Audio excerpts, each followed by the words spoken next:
आज मैं आप लोगों के लिए ईद स्पेशल ब्रेड से बना ऐसा डिज़र्ट लेके आई हूँ कि जब आपने इसको ईद पे बनाना है तो फिर आप रस मलाई को बनाना भूल जाएंगे और बार बार आपके मेहमान और आप यही फरमाइश करेंगे कि यही बनाया जाए। तो अस्सलाम वालेकुम, मैं हूँ उज़मा और आप देख रहे हैं मेरा YouTube channel tasty recipe by Uzma. आज मैं आपको ब्रेड से बना बहुत ही शानदार डिज़र्ट बनाना बताऊँगी और बहुत ही ईजी भी है और खाने में बहुत ही टेस्टी भी है। तो जल्दी से फिर अपनी रेसिपी को स्टार्ट कर लेते हैं। इधर ले रही हूँ एक पैन और उसमें जाएंगे 2 अदद ब्रेड के पीसीज। हम इनको हल्का सा फ्राई करेंगे, यानी कि इनको अच्छा सा कलर दे देंगे। और इधर मैं आपको 2 अदद ब्रेड के पीसीज दिखा रही हूँ और मुझे जो है ये 4 अदद चाहिए। तो सिर्फ मैंने आपको 2 अदद दिखाए हैं। जिस तरह से मैंने इनको सेक लिया है, बकाया के 2 इसी तरह सेक लेंगे। अब मैं इनको साइड पे कर दूँगी और एक कढ़ाई ले लेंगे, उसमें मैं डालूँगी 5 कप जो है दूध के।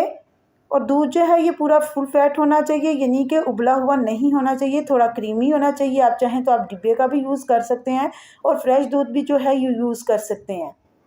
फिर मैंने फ्रेश दूध यूज़ किया है, डिब्बे वाला नहीं किया। तो देखिए दूध जो है ये पकना स्टार्ट हो चुका है। अब मैं इसमें डालूंगी कॉर्नफ्लोर। कॉर्नफ्लोर जो है इधर मैंने 2 टेबलस्पून लिया था, उसको मैंने दूध में अच्छे तरीके से मिक्स कर लिया था और अब मैं इसमें ऐड कर रही हूँ ताकि ये दूध जो है थोड़ा थिक हो जाए। ये आपके सामने ही इसको पका रही हूँ, इसको थोड़ा क्रीमी बनाने के लिए। अब मैं इसमें ऐड करूँगी कस्टर्ड। इधर मैं ले रही हूँ वनीला कस्टर्ड, तकरीबन 4 टेबलस्पून था ये। थोड़े से दूध में मैंने मिक्स किया है, अब थोड़ा थोड़ा करके इसमें ऐड करना है, ये देखते जाएं आप। और इसको आहिस्ता आहिस्ता से चम्मच को हिलाते जाना है, यानी कि इसको अच्छे तरीके से आपने मिक्स कर देना है। अब बकाया का भी इसमें ऐड कर देते हैं, तकरीबन 5 से 10 मिनट लगेंगे इसको पकने में। और जब ये पकना स्टार्ट हो जाएगा तो फिर मैं इसमें ऐड करूँगी क्रीम। तो देखेंगे अच्छी तरह से पकना स्टार्ट हो चुका है और अब मैं इसमें ऐड करने लगी हूँ क्रीम। क्रीम इधर मेरे पास है 1 प्याली, इसमें मैंने हाफ़ प्याली ऐड करनी है और हाफ़ प्याली जो है ये मैं रख लूँगी।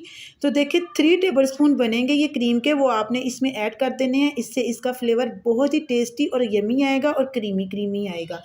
ये आपने ज़रूर ऐड करनी है, अगर आपको पसंद नहीं है तो आप स्किप भी कर सकते हैं।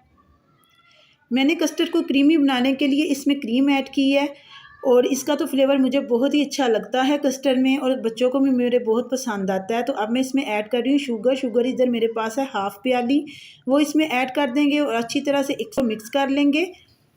तो देखिए जो कस्टर्ड था हमारा रेडी हो चुका था, वो कर देंगे साइड पर। और इधर आ जाते हैं ब्रेड की तरफ। ब्रेड के 4 पीसीस करेंगे, ये देखें इसी तरह में इसके छोटे छोटे पीसीस करेंगे और डिश में इसको लगाते जाएंगे। आपने पूरी डिश में ये पीसीस ब्रेड के जो मैंने काटे हैं ये आपने लगा देने हैं।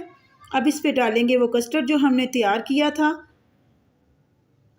तो देखिए सारा कस्टर्ड इसी तरह लगा देंगे ताकि इसके जो तमाम पीसीस हैं ये छुप जाएं अच्छे तरीके से। और इस पे थोड़ा कस्टर्ड पतला ही लगता है क्योंकि ताकि ये जो हमने ब्रेड डाली है ना ये थोड़ी सॉफ्ट हो जाए। अब मैं इसमें ऐड कर रही हूँ ड्राई फ्रूट, बादाम, काजू, ये तमाम चीज़ें हम इसमें ऐड कर देंगे और इसमें थोड़ी सी गुलाब की पत्तियाँ भी लगाएंगे ताकि ये देखने में भी खूबसूरत लगे और खाने में भी बहुत ही टेस्टी और यमी लगे।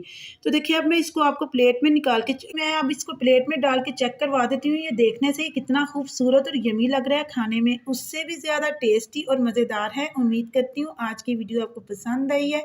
अगर पसंद आई है तो प्लीज़ लाइक कर दीजिएगा और मुझे कमेंट में ज़रूर बताइएगा कि वीडियो आपको कैसी लगी। मैं मिलती हूँ आपसे नेक्स्ट वीडियो में। अल्लाह हाफिज़।